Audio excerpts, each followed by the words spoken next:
Hello and a very good morning. You're watching the breakfast news on Rajya Sabha television with me, Frank Pereira. Here are this morning's headlines. India's strong response to Pakistan at the UN General Assembly. External Affairs Minister Sushma Swaraj asked Islamabad to stop dreaming of separating Kashmir from India. Says terrorism is the biggest violation of human rights.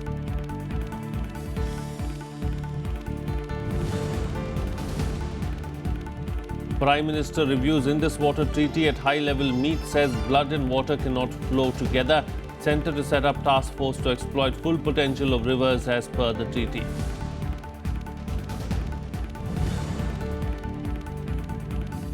Vice President stresses on the need for solid system on exchange of information to tackle terror networks. Says need for joint fight between India and Africa for adequate representation in decision-making mechanism of United Nations.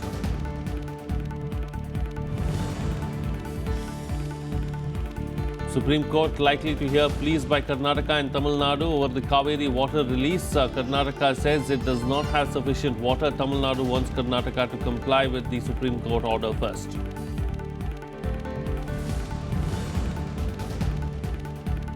And the first US presidential debate between Hillary Clinton and Donald Trump is underway. Debate divided into three 30-minute segments. Topics include the direction of America, achieving prosperity and securing America.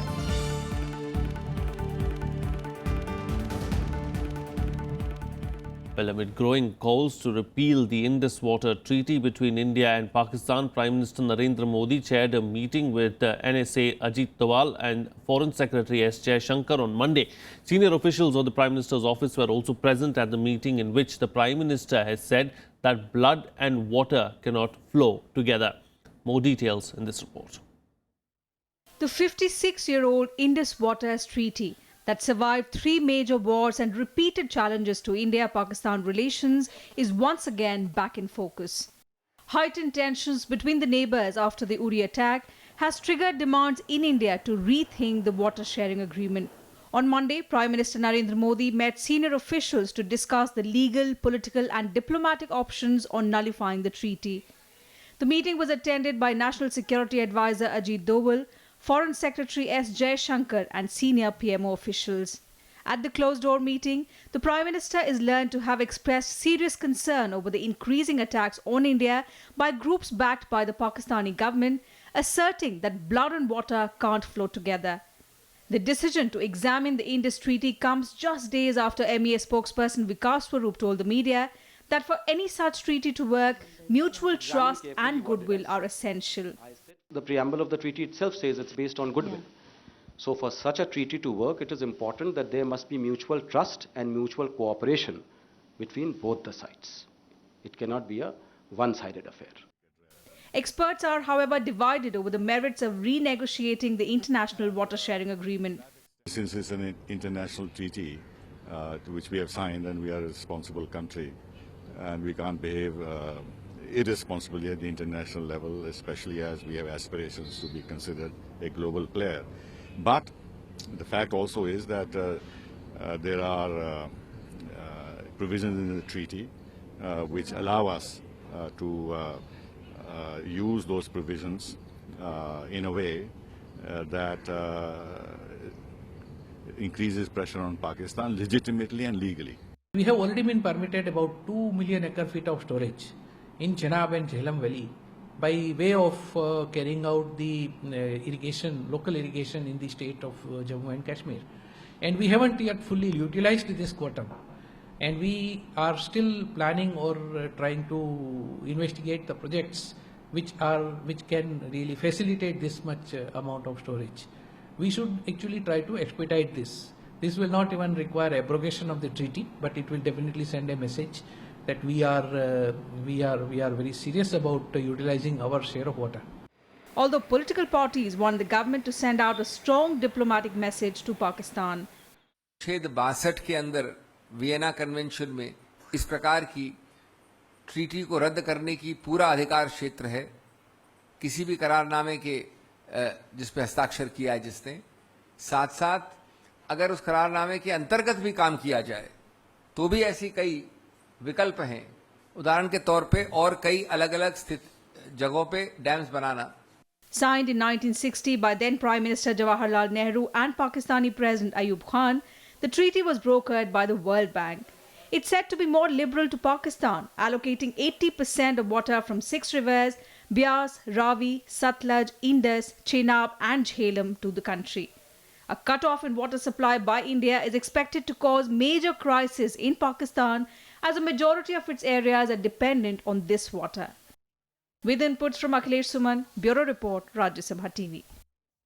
Well, India begins a campaign to isolate Pakistan at the United Nations. On Monday, External Affairs Minister Sushma Swaraj told the 193-member General Assembly it was time to identify nations who nurture, peddle and export terrorism and isolate them if they don't join the global fight. Also raising the issue of human rights violations in Balochistan, Swaraj countered Pakistan Prime Minister Nawaz Sharif's statements on Kashmir and said that terrorism is the biggest violation of human rights.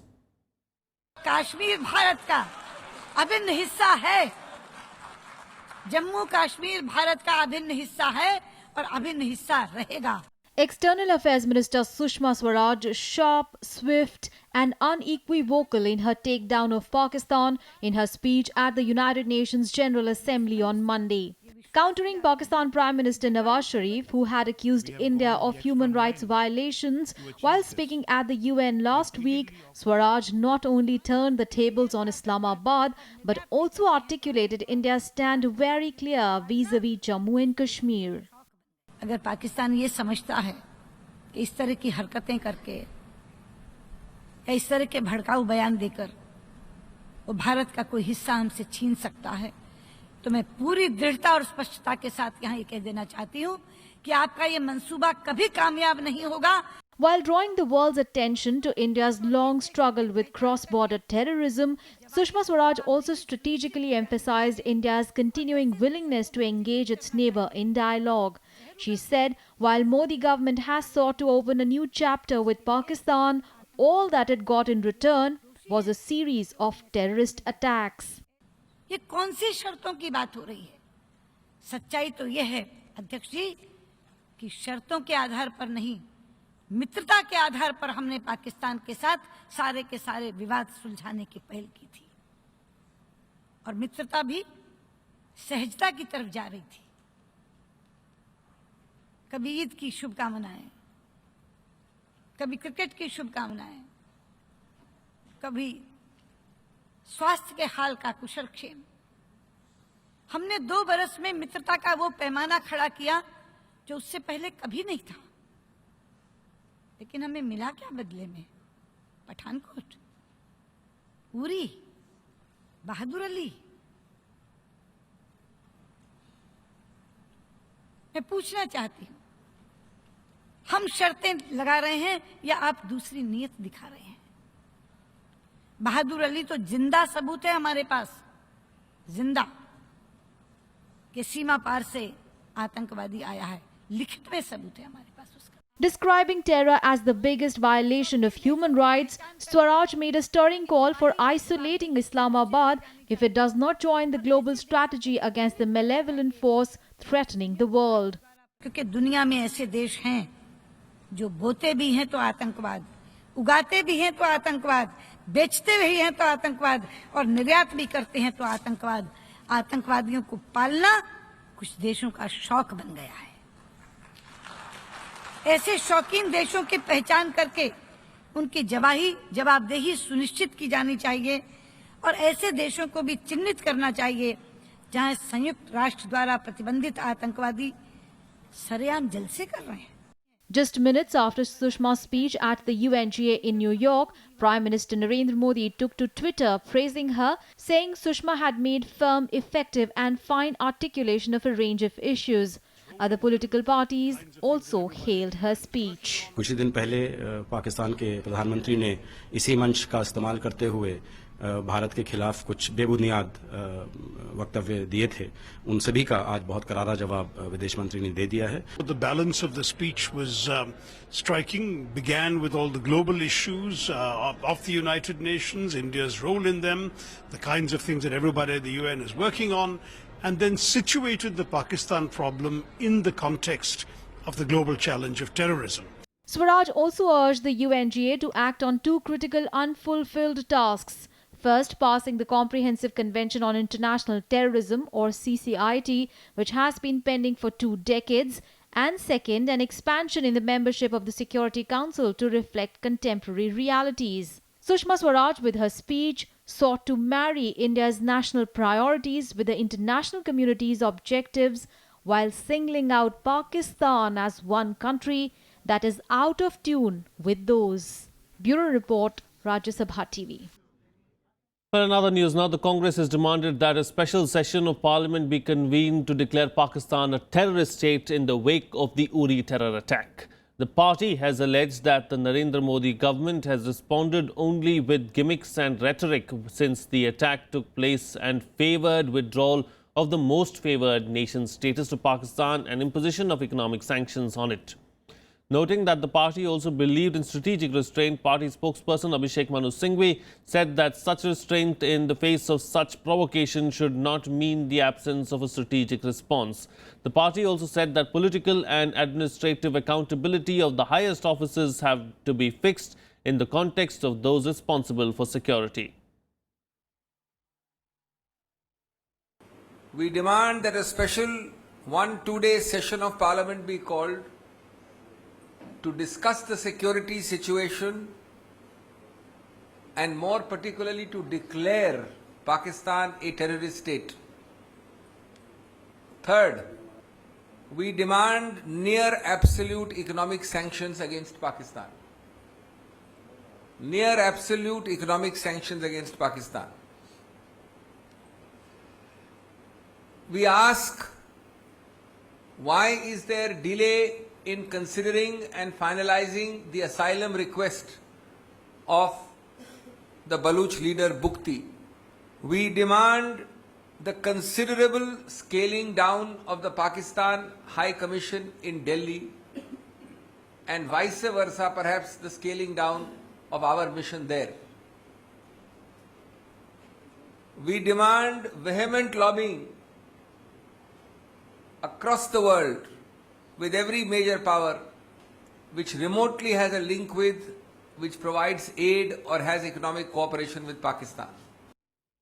Meanwhile, Pakistan has demanded an international probe into the Uri terror attack. Its Senate has passed a resolution calling on the UN to conduct an independent inquiry into the incident. The resolution was moved in Pakistan's upper house of parliament by the leader of the house, Rajya Zafarul Haq, of the ruling Pakistan Muslim League Nawaz. The resolution that was passed unanimously in the Senate said that the House expresses its strong solidarity with the Kashmiri people. Calling on the United Nations to hold an independent inquiry into the Uri incident, the resolution also urged the international community to immediately take notice of what Pakistan claims are grave human rights violations in Kashmir. It also called upon the international community to make India desist from war hysteria. Pakistan has been alleging that India is trying to distract attention away from the crimes against humanity in Jammu and Kashmir. Well, after being shut for 79 days, Kashmir continued to remain curfew-free for the second consecutive day on Monday. The decision to not clamp curfew was taken in view of the improving situation there. The situation remained normal and peaceful throughout the valley. The restrictions on the assembly of people were in place in many parts of the valley as a precautionary measure. Markets had come to life yesterday afternoon in the wake of relaxation announced by separatists. However, shops, petrol pumps and other business establishments, schools, colleges and other educational institutions had remained closed. Later, curfew was again clamped in Kishtwar town following some clashes and unrest over the arrest of 3 persons for their alleged involvement in instigating people to clashes. Well, Vice President Mohamed Ansari is in Nigeria as part of his 5-day 2-nation tour. The visit is aimed at strengthening India's bilateral engagements with the 2 West African nations of Nigeria and Mali. The visit is also likely to garner support for India's push for global convention against terrorism at the United Nations.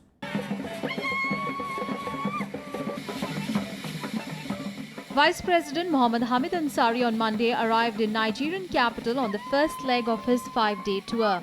He was received at the Abuja International Airport by his Nigerian counterpart, Yemi Osinbajo. During the first day of his 5-day tour, the Vice President inaugurated the High Commission of India Chancery Complex and interacted with the members of the Indian community. There is a convergence of thinking on global matters, which in the world of tomorrow is going to be extremely important. Both of us play an important role on the world stage. We contribute to the maintenance of peace in different parts of the world. Earlier, while addressing the media on board Air India's special flight, Vice President mentioned that India had a long association with the African continent, starting from the days of decolonization, and that there is a natural sympathy and friendship which India receives in African nations.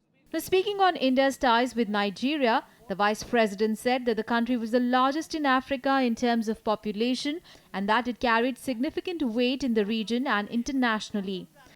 Its own objectives for the reform of the United Nations were not dissimilar to India's goals.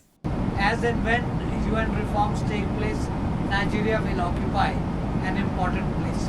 It has the same kind of expectations from UN as we have. Focusing on the issue of terrorism, the Vice President said that it had become a global menace, one that was disturbing social peace and impacting development. As far as counter-terrorism is concerned, the most important thing is exchange of information, because terrorist networks are becoming global networks. Therefore, we must have a system, and that system has now been put in place with most countries. Later today, the Vice President will hold talks with Nigerian President Mohamed Buhari, Vice President Osinbajo, President of the Senate, Speaker of the House of Representatives, and deliver an address at the National Defence College of Nigeria. He will also meet the Governor of Lagos and deliver an address at the Joint Business Forum at the University of Lagos. This is Amrita Rai and Anu Diwan's report for Rajya Sabha TV. Well, it's time for a short break now, but news and updates will continue on the other side. Stay tuned. We'll be right back.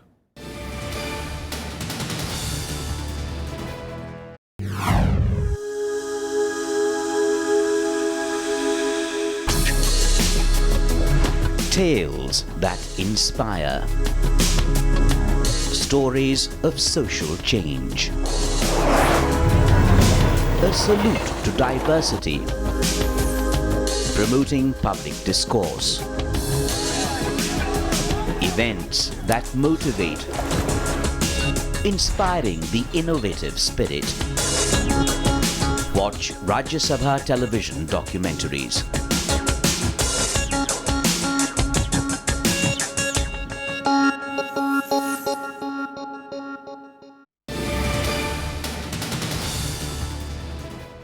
Welcome back. You're watching Rajya Sabha television. Well, the Supreme Court is likely to take up pleas of Tamil Nadu and Karnataka over the release of Kaveri River water today. Now, on Monday, Karnataka moved the court seeking modification of its order to release 6,000 cusecs of water per day to Tamil Nadu, saying that its reservoirs did not have sufficient water. Tamil Nadu also moved a plea alleging its neighbour should not be heard till it complied with directives of the Supreme Court and the Kaveri Water Disputes Tribunal. On September 28th, the apex court had directed Karnataka to release 6,000 cusecs of Kaveri water per day to Tamil Nadu till September 27th, doubling the quantum fixed by the supervisory committee.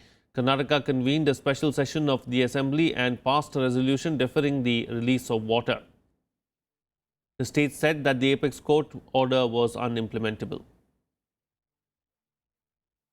Our intention is not to release water. But you don't have the water. We have the minimum water for the drinking water purpose. And Tamil Nadu is now having a sufficient water for their crops. And as the position improves, we can always give the water.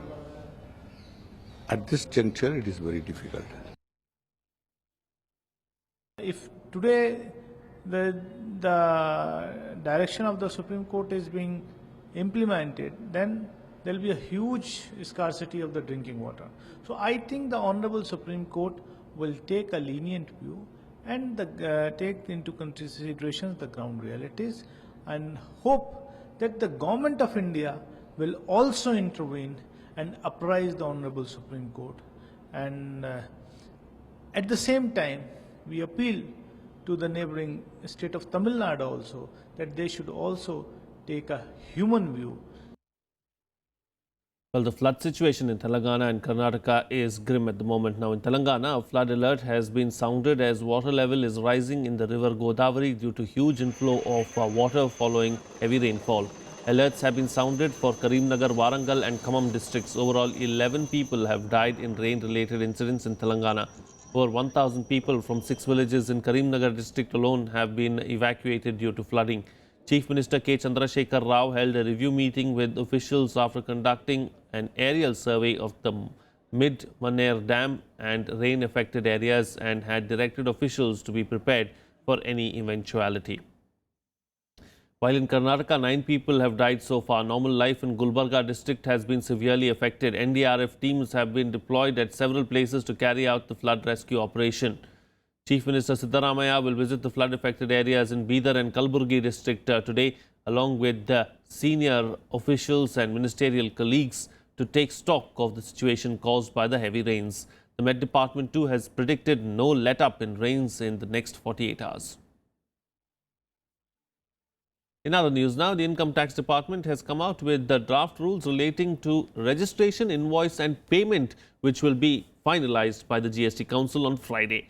The move is aimed at meeting the April 2017 GST rollout deadline. The draft rules, on which the Central Board of Excise and Customs has invited comments by Wednesday, comes less than a week after the first meeting of the GST Council.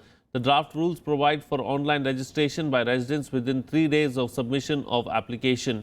The non-residents who will come under the purview of the GST will be required to electronically submit the application for registration at least 5 days prior to the commencement of business and deposit full tax liability in advance.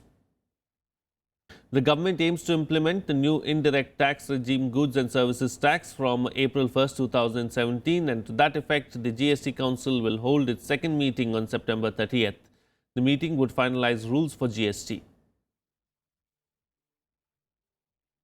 Well, Republican presidential nominee Donald Trump and Democratic presidential nominee Hillary Clinton arrived late on Monday at the Hofstra University in New York State's Long Island to begin their first high-stakes presidential debate. The highly anticipated clash between Clinton and Trump has generated wide interest nationally and internationally 6 weeks before the November 8th election. Opinion polls show that the two candidates are in a very tight race. The debate is divided into 3 30-minute segments with the topics including the direction of America, achieving prosperity and securing America. Both Trump and Clinton traded accusations over the economy. Trump said that the North American free trade agreement is defective and that Clinton should have been addressing it for years. To this, Clinton came on the counterattack and claimed that Trump benefited from the 2006 recession. Expect us to cover all the issues of this campaign tonight important to the American people. Candidates, we look forward to achieving prosperity, and central to that is jobs. The central question in this election is really what kind of country we want to be and what kind of future we'll build together.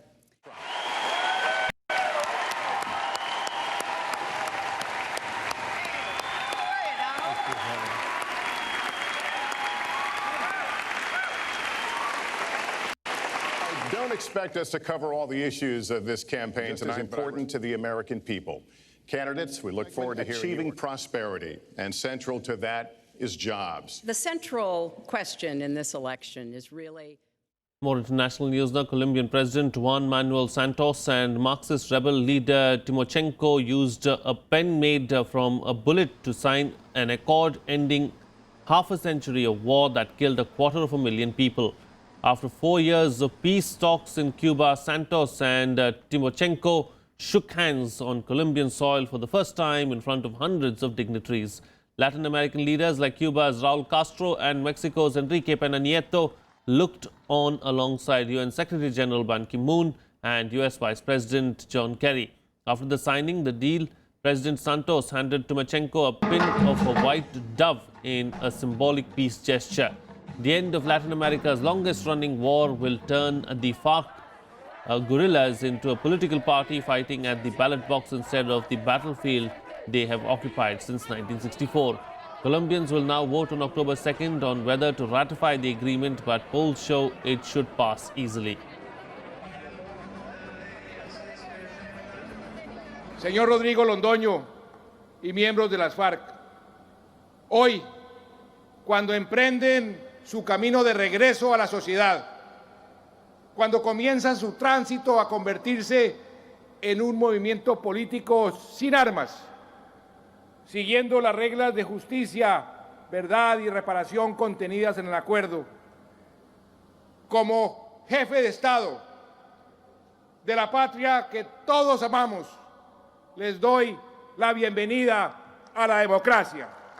La 10ª Conferencia Nacional de Guerrilleros de las FARC-EP ha refrendado de manera unánime los acuerdos de La Habana y ha mandatado la creación del nuevo partido o movimiento político, lo cual configura el paso definitivo de la forma de lucha clandestina y alzamiento armado a la forma de lucha abierta y legal hacia la expansión de la democracia. Que nadie dude que vamos hacia la política sin armas. Preparémonos todos para desarmar las mentes y los corazones. And finally, some sports news now. India registered a thumping 197-run win against New Zealand in Kanpur on Monday. The dominating victory was even sweeter as it came in India's 500 Test match. With this win, India has taken a 1-0 lead in the three-match series. New Zealand came into the fifth day chasing a target of 434 with only 6 wickets in hand. The Kiwi batsmen held on and delayed the inevitable in the morning session, but India broke through their defence in the second session. Ravichandran Ashwin emerged as the hero of the match, claiming his 5th 10-wicket haul. In the process, he also became the fastest Indian to get to 200 Test wickets and second fastest in Test history, having achieved the feat in his 37th match. Mohamed accelerated India's march towards victory, claiming 2 quick wickets late in the morning session. In the post-lunch session, Ashwin completed the formalities, taking the last 3 wickets. Luke Ronchi and Mitchell Santner were the only 2 New Zealand batsmen that put up some resistance, scoring 80 and 71 respectively. 10-wicket haul for Ashwin. Start off restricting India to 300 on a good batting surface was a very good effort. We weren't able to sustain that pressure with the bat towards the end of our innings, and they bowled very well. So it's a combination of many things, but at the end of the day, India certainly were the better team.